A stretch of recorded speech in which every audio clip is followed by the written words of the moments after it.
Many of you know that the St. Louis area, Missouri, was settled by a lot of French and Spanish immigrants because those two countries controlled this territory for a long time.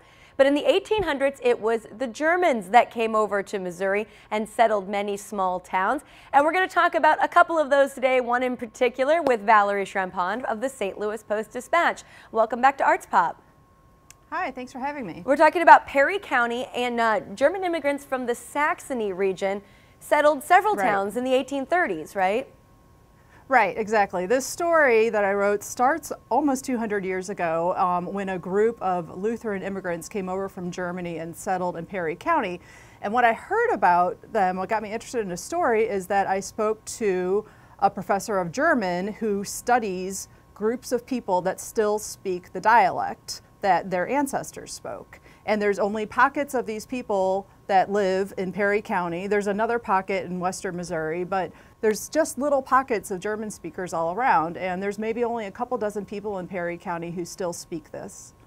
So this is one of those languages, these dialects, that will seemingly eventually die off with the population, correct?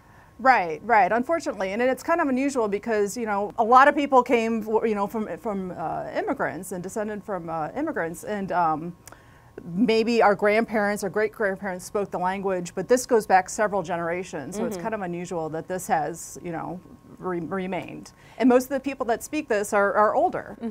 You hear about this sometimes with Native American populations wanting, you know, to save the language, reinvigorate, emphasis on the language. Has there been any effort in that in Perry County?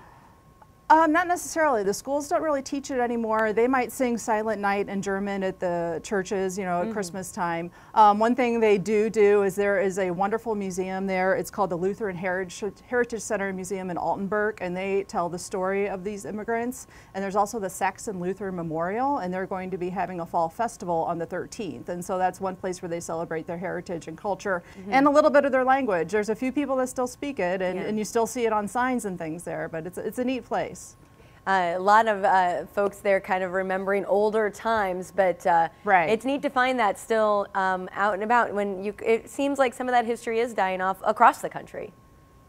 Exactly, and this is a place where they celebrate it, and it's a place where you can go and just kind of learn and immerse yourself in it. And it's interesting because the people who live there tend to stay there, and I even talked to a man who grew up in the St. Louis area, but his relatives were from there, and he retired down there, and so he's working at the museum and you know, working to just kind of spread the word about the area. Well, for more on Frona, Altenburg, and some of these other communities of Saxon origin down in Perry County, make sure you pick up today's STL Life section of the St. Louis Post-Dispatch. It's where you're going to find Valerie's full article, some great photos there as well. And of course, we hope you pick up the paper this morning, but if you're out and about, want to share this story with others, you can always find Arts Pop on our Fox 2 mobile app, and we'll link you up to the STL Today website as well. Valerie, this is interesting. I love this. I can't wait to read the full article. Thanks so much for joining us. Yeah, it was interesting for us too. Thanks for having me.